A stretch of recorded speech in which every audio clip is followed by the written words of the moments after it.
to talk about signs that you're with a covert narcissist. The definition of exactly what you're dealing with and exactly what's going on is important, but it's not the ultimate thing. The ultimate thing is that you get to get on with your life and get over this. Defining a covert narcissist, the people have done this in different ways. Some people have described it as like overt versus covert, arrogant versus shy, invulnerable versus vulnerable. The way that I used to define a covert narcissist was to say, okay, well, this person is comorbid with borderline personality disorder by my understanding of the symptoms. A better term that might help us to shed more light on what it is just to say shy narcissist. Sign number one that you're with a covert narcissist is that you're here. You probably got here by doing a Google search or a YouTube search for what is a covert narcissist. If you're with any abusive personality type, it's going to turn you into a detective and somebody's out there looking for answers.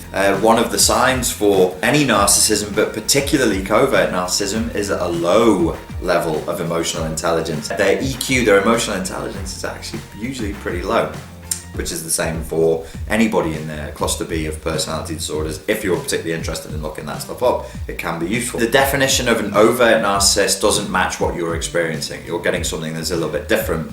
Then people are going, well, maybe they're not a narcissist. Maybe it's me, maybe I'm the one with the problem. That's where this issue needs to be resolved. That's the second clue that you're dealing with a covert or shy rather than a classic or overt narcissist. There does seem to be an emptiness with them, tendency towards flatness and being kind of depressed and low energy and low motivation. The shy narcissist versus the classic narcissist, one is the lion, the predator, the alpha female or male, not the alpha lion, but more like the cowardly lion. Tip number 3 that you're with a covert narcissist is that you'll see a lot more of this anxiety and fretfulness, sort of self-doubt and self-questioning, and they're highly vulnerable to stress. If they get tired, if they get stressed out, they actually start to go to pieces. They can seem very vulnerable, much like a borderline would be, ostentatiously vulnerable or conspicuously vulnerable. They're very vulnerable right in front of you. A true classic narcissist doesn't want sympathy because that means you're kind of above them, but this person who is a covert or shy narcissist, who is probably comorbid with a bit of the borderline tendencies, does want you to feel sympathy. Think about the flavor of what that would have. Somebody who is very dramatic, who's very reaction seeking, but they're shy.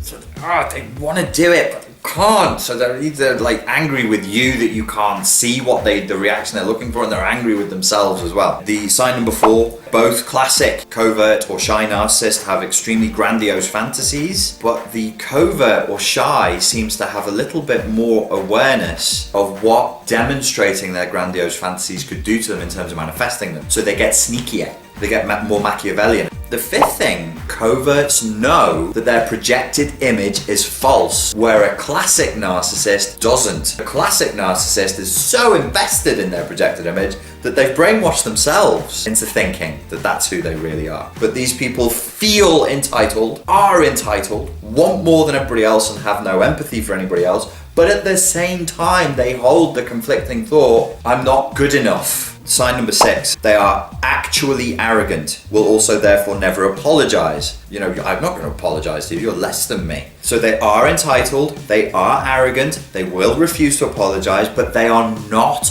confident. These are not confident people. This type of narcissist is actually prone to depression, self-pity, self-isolation and withdrawal into the cave. Sign number 8, there is a strong desire to be seen as a rescuer, and they will try and project themselves as a good as gold person. It worries me a lot when people act like that, like they're superior, like they're morally superior, like there's things that other people do. I would never do that because there's this fake superiority. The covert narcissist will tend towards charitable acts.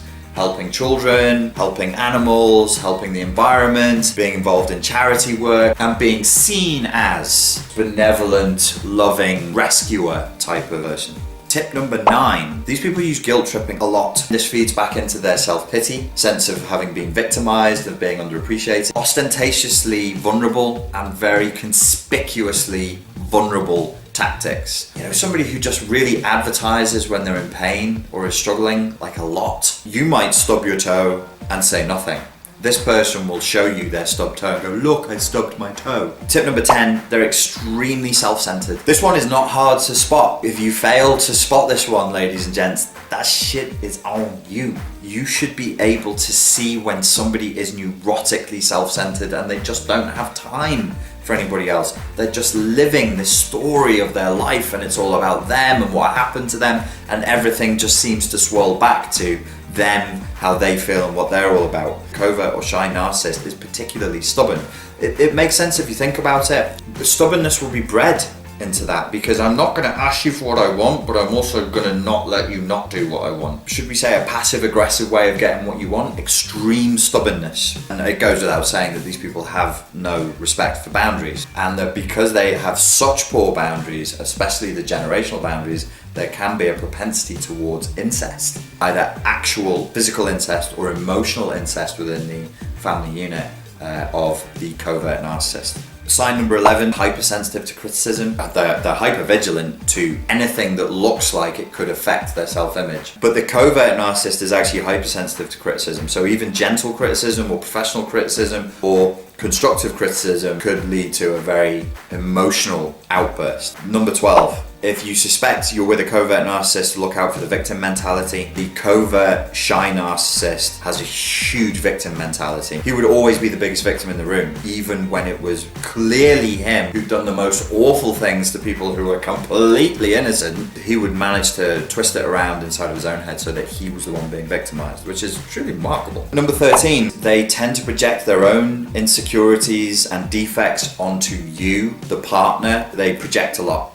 more than classic narcissists do the same thing, but the covert narcissist projects a lot of their own insecurities and defects onto you, the partner. Sign number 14, they paint a picture of a perfect childhood. No, the person I was with, the girl I was with, the guy I was with, they painted, their childhood was perfect, their parents were wonderful, blah, blah, blah. And that can be one indicator of covert narcissism. Number 15, even though they are ostensibly shy, humble, empathic, what happens is these people with personality disorders will actually use films and TV shows to spew back the human emotions they know they're supposed to feel, but that they don't. This idea of them being empathic, of them being sort of compassionate and humble is an idea, it's a projected image. And you'll see this deep, pus-filled reservoir of rage. They see other people getting things that they want and they're furious about it. Tip number 16, they're generally dysfunctional. Okay, everybody who's a cluster B or an abusive personality type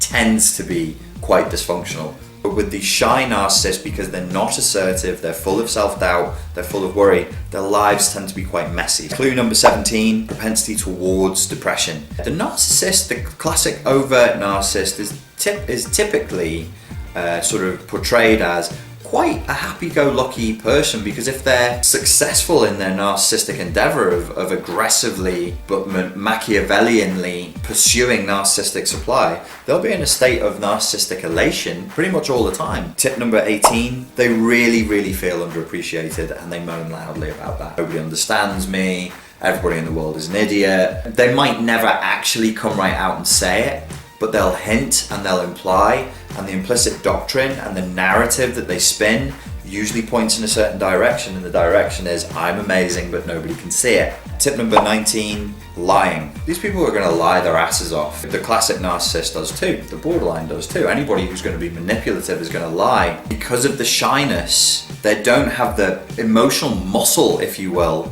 to be classic narcissist, so they've got to use more passive tactics. That being stubborn, breaking boundaries, the type of person who'll never take no for an answer, that is something that they have to use because they don't have the other tools of a narcissist, so they have to rely on these more. And lying is a big part of that. That it's almost impossible for them to admit fault and apologize because the shame. They also do everything to avoid feeling vulnerable. I'll end with that. The effect on the target of a covert narcissist can be really, really, really bad. If I come home and my partner just slowly, subtly corrodes my sense of reality and my sense of self-confidence over time, I can't point to anything. The covert narcissist can drive people crazy. Can covert narcissists go out and learn about narcissism and trick therapists? Yep.